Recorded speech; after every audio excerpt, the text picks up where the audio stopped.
watching. Subscribe. Brought to you by Cineworld Cinemas, the best place to watch a movie. So I have been joined by my digital younger clone to do this review of Gemini Man. Everyone else in the studio is cracked up. I don't know why, because it's completely accurate of when I was a younger man and I had hair. On both sides of your head. I mean my head. I'm Ang Lee. No, I'm Laurie. You'll be angry in a minute when you realise how hot you're going to get doing this review. I can't breathe. As Pete said, thank you so much to Cineworld for sponsoring this portion of the video. There is a link in the description down below where you can get your tickets to see Gemini Man in the cinema, at Cineworld Cinema, in fact. So, Simon, we saw Gemini Man earlier today. I'm Laurie. Oh, yeah, of course you are. Younger Laurie, younger me. Younger me, what did you make of Gemini Man? We'll do a spoiler-free version for the next bit, and then we'll queue up some spoilers, but we'll let you know with your before. face on my face. I think you'll get away with it. It's very much like that. It's very much like The Capture. So, yeah, the plot of Gemini Man. Do you want to give a little rundown of what it was? Thanks, me. The plot of Gemini Man. I can't talk. It's so tight on my mouth. What? The skin? My mouth is so tight on my mouth. Yes. I thought so. I feel like the guy in Men in Black. You look like the guy in Men in Black. Do you want some sugar and water? More. The plot of Gemini Man is that Will Smith is an assassin. That was Vincent D'Onofrio. It was Vincent D'Onofrio. He is an assassin who is trying to retire after one last job and is then getting chased down by his former bosses. And then it turns out that they've cloned him. That's the plot. These are all, yeah. It's interesting that it's basically... Can I take this off now? No, you've got to keep it on. Oh. I would basically say that it's your face. You have to keep it on.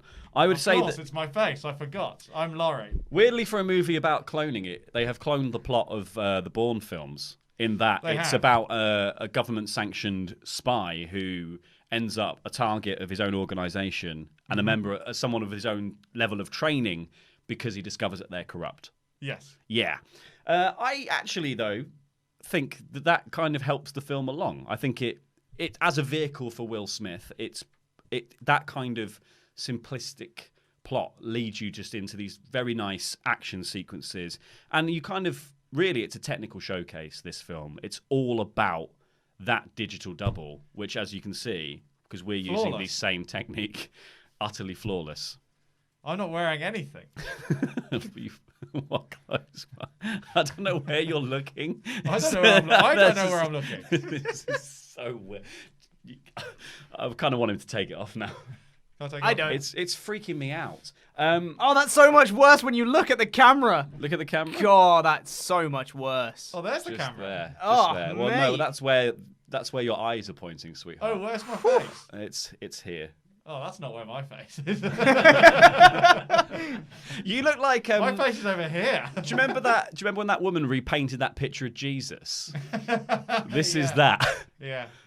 I look like that thing screaming on the end of a pier. What's that? The scream. The scream. Yeah. It's one of those ones where it's like I thought every character kind of gelled in this film quite nicely. I really liked.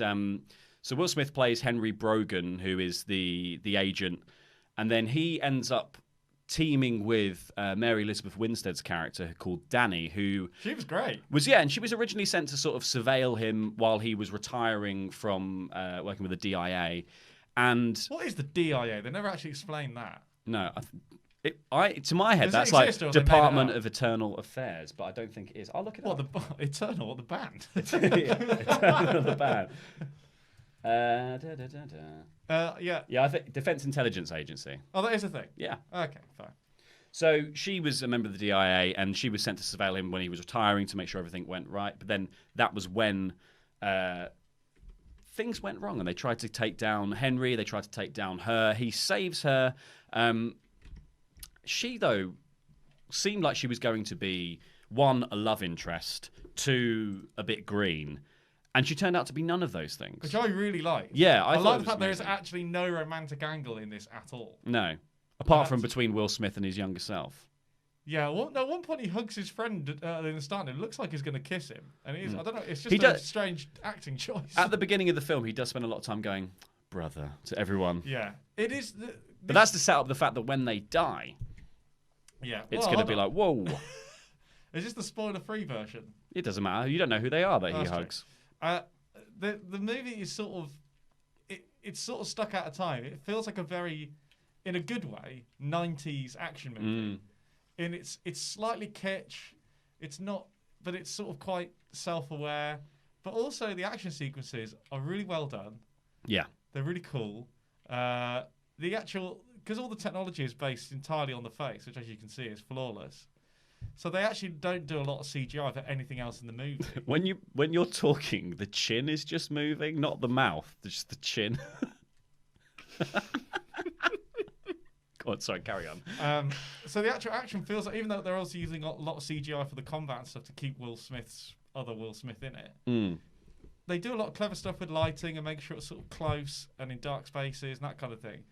And apart from the odd bit of, someone looking really light when they're running, which every movie has a problem with, even Marvel movies have that issue. So I'll forgive it for that.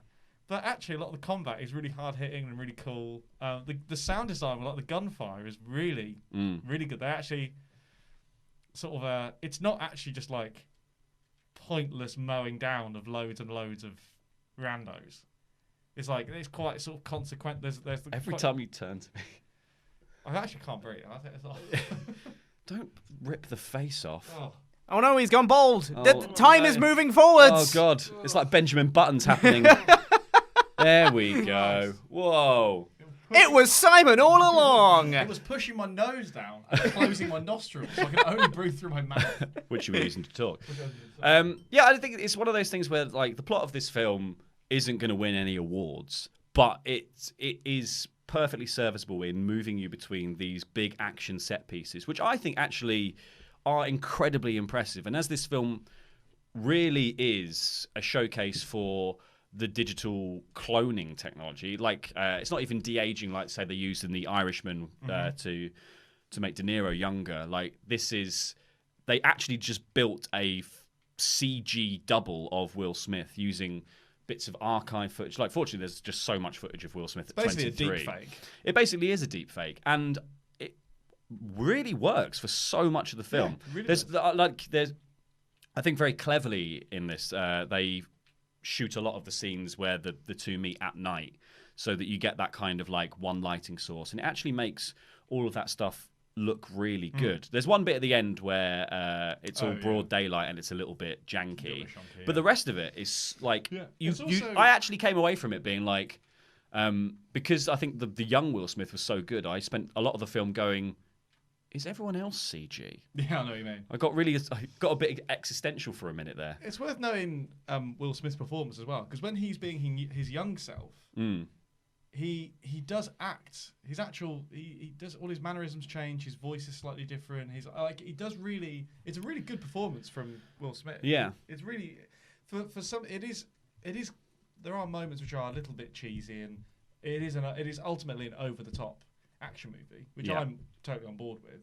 But there are some quite poignant scenes, and and Will Smith's performance is really good, and all the actors in it are really good. It's a very small cast, to be fair. It's basically 4 people in the whole thing. Yeah. I would recommend it. It's not what I thought it was going to be going in. I thought it was going to be a lot more futuristic. I thought it was going to be a lot more CGI, which always, I'm not a big CGI fan. So that's what I thought it was going to be. Actually, it was quite grounded. Yeah. And there's a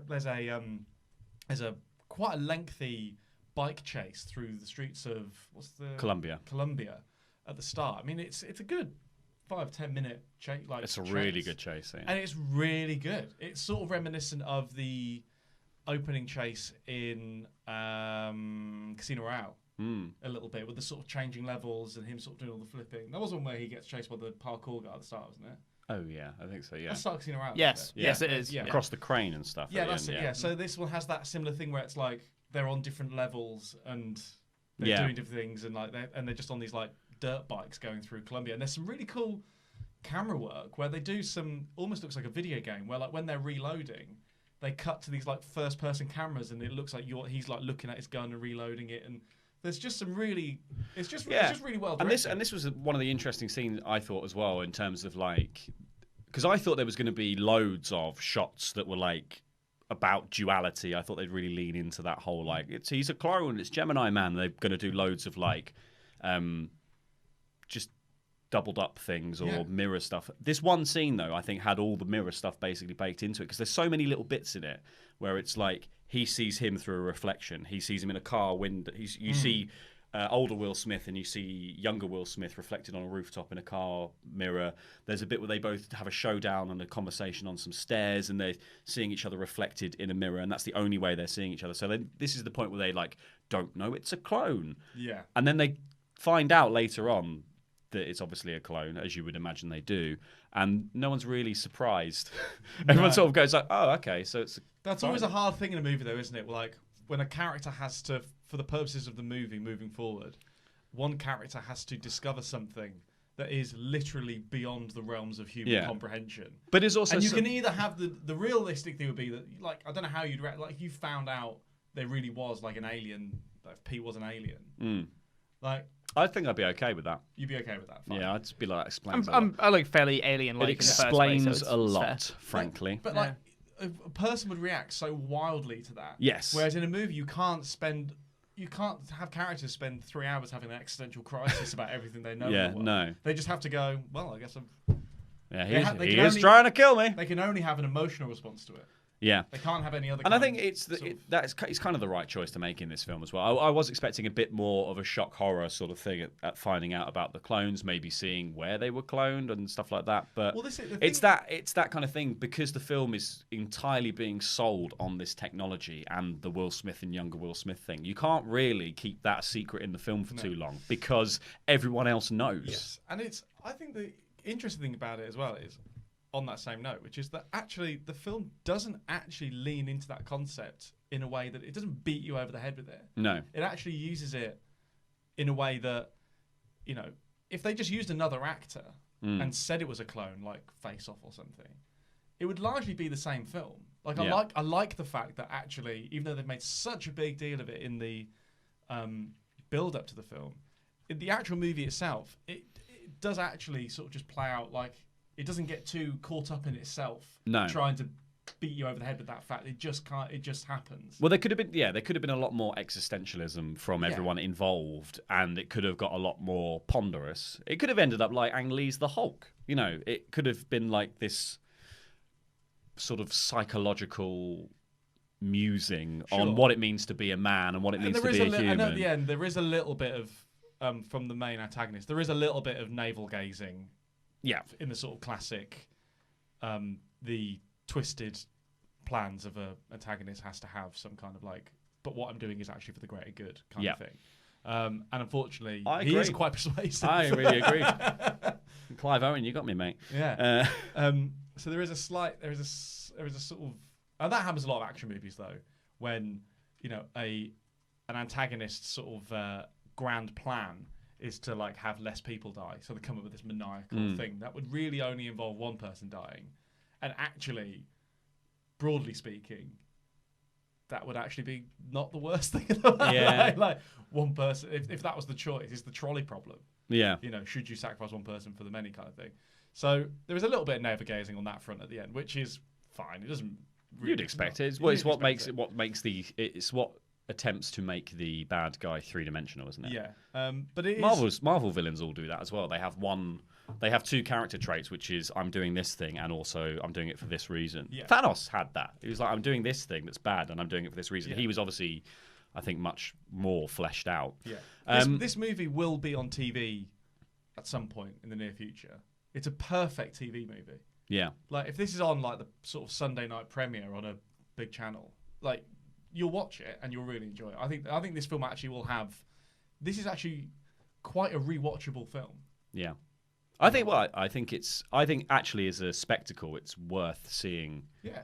And if you can get to one of the 4 cinemas in the world that can show it 120 frames a second, that might be worth it too. Well, no, we saw it on a normal screen. You should see it at Cineworld, is what I think. And I think what's interesting about the action is that even though it's like Will Smith fighting a digital clone, what they did, it's Weta Digital who did it, so it's like the premier CG studio in the world. They did motion capture to capture all the action scenes. Then they made the digital doubles. Then they overlaid them. And then they went back using the motion capture to digitally choreograph the scene. So they would do things like, basically, say like if you're acting a scene and I was going to punch you, but we'd pre-rehearsed it, you'd be anticipating the punch. They made it so that the double's not anticipating the punch. They changed it so that like some of the punches whiffed, or some of the punches hit with more force and were like punching through rather than like punching to stop and stuff like that. And you can tell there's a particular fight scene in some sort of like dark, like catacomb type things, and in Budapest, and it is really hard hitting, and there are some moments where you see the CGI like has that like lightness to it, with that uncanny valley thing. And again, that is a CG problem, not a this movie problem. But there are also points where it's really brutal in a good way. Like, it's really exciting. So yeah, the action's great. It's really clever camera work in the action scenes. It's a little bit of navel gazing in it, but it doesn't really bother me that much. It does start a little bit slow.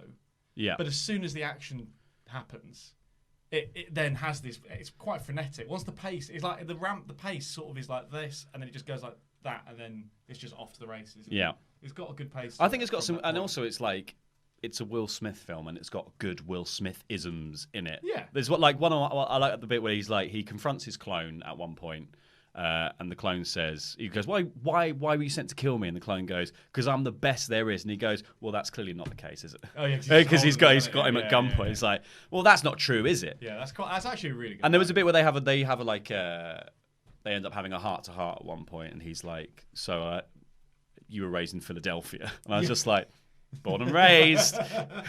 I guess on the playground is where I spent most of my days. The one quick sign-off. Shooting some paramilitaries outside of the school. The one quick sign-off I think is worth pointing out as well is that really clangy line in the trailer. Yeah. Where he says, you made a person from a person. Actually, in the movie, because you're now witnessing it's the young Will Smith performing younger. Actually, that line doesn't. Actually, it's actually quite a poignant. Well, it's not the same line. Yeah. The you made a person out of another person is not what's said in the film. It's you did this to me. You had some scientists make a person out of another person, and it's not said as poignantly as it is in the trailer, so it doesn't feel like this big dumb they thought it was a really cool line moment. Yeah. So it's clearly like gone off to the editing house who did the trailer and made it seem stupider. Yeah. I think actually a lot of this film works. It was pretty damn enjoyable. Yeah. And if you would like to go see it, you can get tickets to go see it at a Cineworld cinema by following the link in the description down below. That was Gemini Man. Thank you for watching. That is all we have time for. Please click the video that has appeared on screen now to watch more awesome ScreenStalker content, or check out our playlist where you can see all of our Let's Plays, features, and other fun stuff. Also, subscribe to the channel, because when we reach 50,000 subscribers, we're going to start a WWE 2K Universe mode with all of us in. That should be awesome. Oh yeah, and remember, we're watching.